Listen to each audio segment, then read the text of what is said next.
Sí, me comentaba Santo Tomás de Aquino.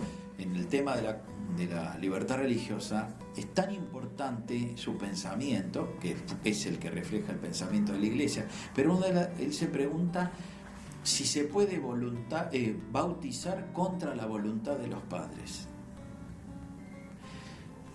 Usted sabe, padre, mejor que yo, digamos... No, no se puede. No. Le quería comentar la importancia del bautismo, ¿no es cierto? Sí. Y sin embargo él contesta que de ninguna manera, ni siquiera el príncipe, y pensemos en el medievo y la función que tenían los príncipes o los señores feudales en ese momento. Y él no solo eso, sino que dice que es porque ya era una cuestión que se venía reiterando en su formulación. Y él decía que es muy peligroso seguir insistiendo con esta cuestión. Es decir, un respeto total, ¿no es cierto?, a la voluntad de los padres. Siglo XIII, 1200. Tanto, digamos, que señalan del oscurantismo, etcétera, etcétera. Pero esa es la prueba más clara de cómo respetó el cristianismo la libertad religiosa. Más allá que podrían empezar a señalarse excesos y malas conductas hubo y habrá por está bien. De los siglos. Ahora yo... Pero la cuestión de los principios, en la cuestión de la doctrina real, sana, que es esta, ¿no es cierto? Entonces, tenemos por un lado que en el mundo existen estados que no son neutrales, sino que son confesionales. Por otro lado, recuerdo yo en la Unión Europea la discusión con el tema de la Constitución, si mencionar o no al cristianismo como parte de la identidad europea, que finalmente me parece que no. No, lamentablemente. Benedicto XVI lamentó mucho eso y él insistía... ¿Por qué esa oposición a como ese rechazo de la propia identidad? ¿Qué es lo que pasa? Es una especie como de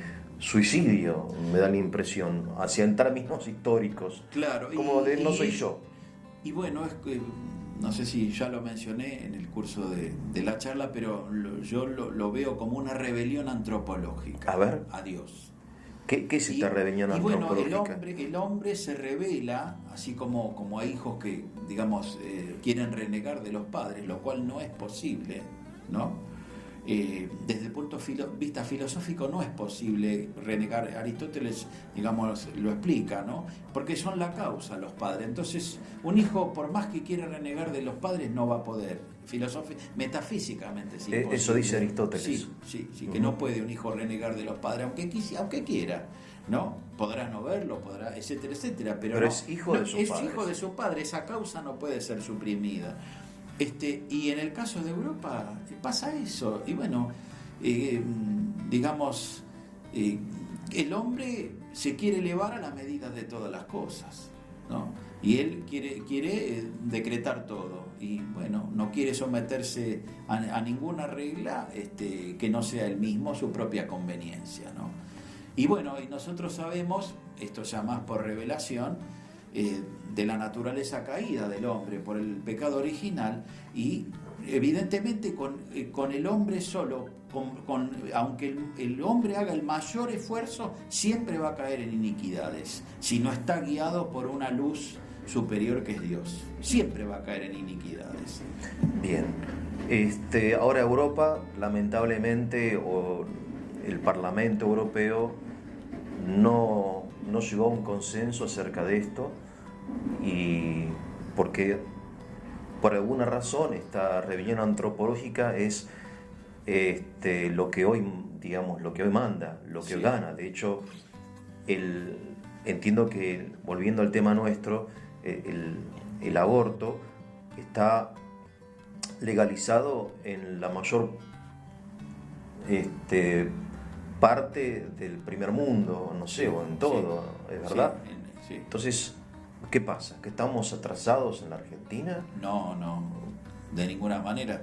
¿Pero qué le pasa al primer mundo que es gente inteligente, son abogados, son juristas, son filósofos?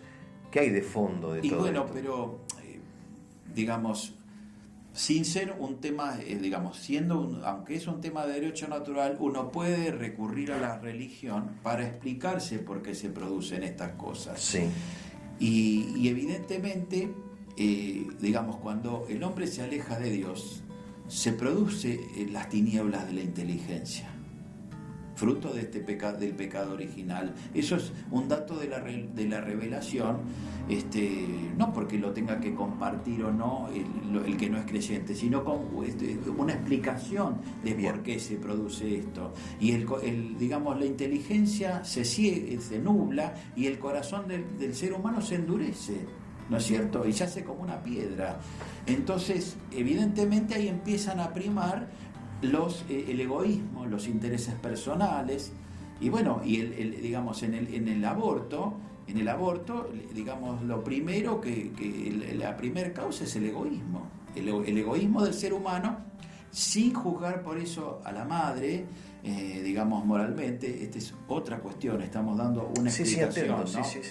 El egoísmo puede ser, digamos, en algunos casos, de la propia madre, si es una madre que tiene todos los medios para poder tenerla. Dejemos de lado casos de violación, etcétera, etcétera. Vamos a lo general, digamos, a la ley esta que quiere permitirle libremente abortar hasta el tercer mes, por ejemplo, el proyecto que se debatió. Bueno, el proyecto pasado incluye hasta, creo, todos los meses, no sé.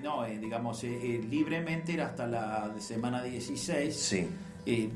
Hasta la semana 14, el que se debatió acá en la Argentina. El que se aprobó, media sanción. Pero, sanción, pero no llegó a ser ley. No llegó a ser ley. En casos de violación permitía más. Pero volviendo al tema de las causas, ¿no? En esos supuestos se ve como muy claro una cuestión más egoísta de una madre que, digamos, que tiene todos los medios para poder tenerlo y por una cuestión de comodidad o la razón que fuera, no quiere tenerlo. En otros, como una gente muy humilde, puede haber una desesperación del abandono. Sí, está bien. Pero ahí el egoísmo a lo mejor puede ser social, de que los empleadores o la sociedad no le da los medios para poder acompañarla a esa persona, digamos, en tener los niños, ¿no? Mire, hay un tema que es un tema, disculpe, lo interrumpo, pero hace poco una jueza permitió la adopción de un bebé no nacido.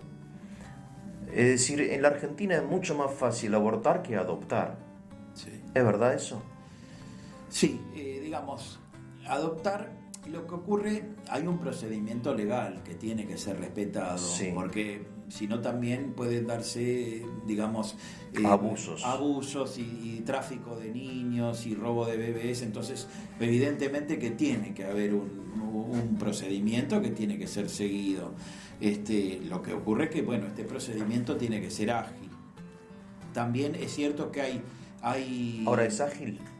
Sí, yo diría que en líneas generales sí. Lo que ocurre es que no hay, a lo mejor, digamos, no hay tantos bebés recién nacidos como para la cantidad de matrimonios que quieran adoptarlos, ¿no? Que no tienen niños. Y además hay un fenómeno social que habría que revisarlo y habría que hacer una pastoral o reeducar, que es que no se quieren adoptar niños a partir, digamos, de determinada edad.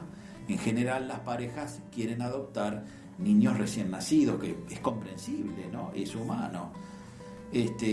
Pero bueno, hay muchos otros chicos que ya a partir de los 6 meses, del año, 2 años, 3 años, digamos, quedan en los hogares y ya no, digamos, más difícil que los adopten, ¿no?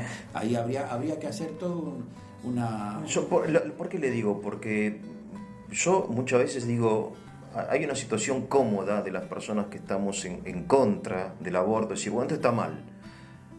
Y no nos ponemos quizá en la situación de la mujer pobre o qué sé yo. Entonces, digamos, uno tiene que estar no en contra, sino a favor de la vida, entiendo. Exacto.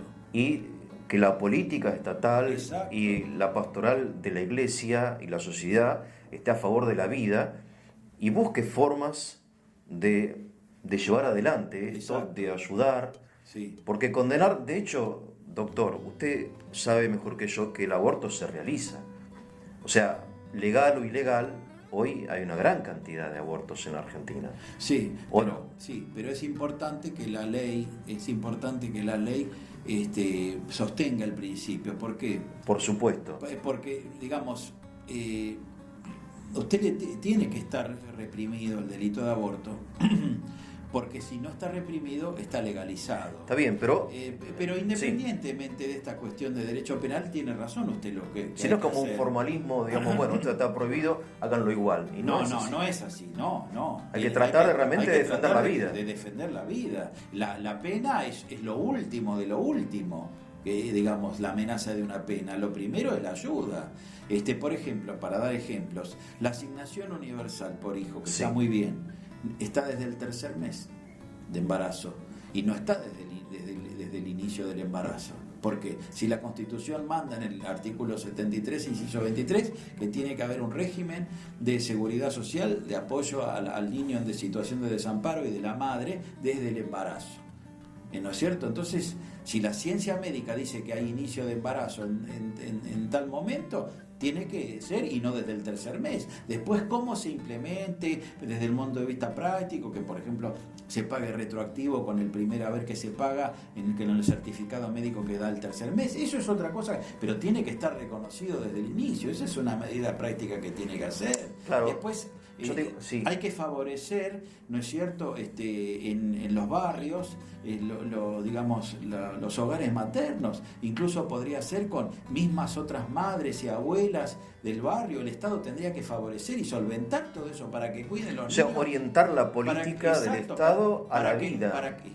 Para que las madres, que hoy todas las mujeres en general todas trabajan, para que puedan ir a trabajar, porque a veces se ven en una disyuntiva trágica de que por ahí un empleador deshumanizado, o las circunstancias, porque a lo mejor tiene varios empleadores, porque es una empleada en casa de familia, y bueno, y eso le trae una desesperación y la puede llevar al aborto. Entonces, el Estado tiene que fomentar, tiene que financiar para que esa madre pueda trabajar efectivamente, ¿no es cierto? Y no se vea en esa disyuntiva, ¿no?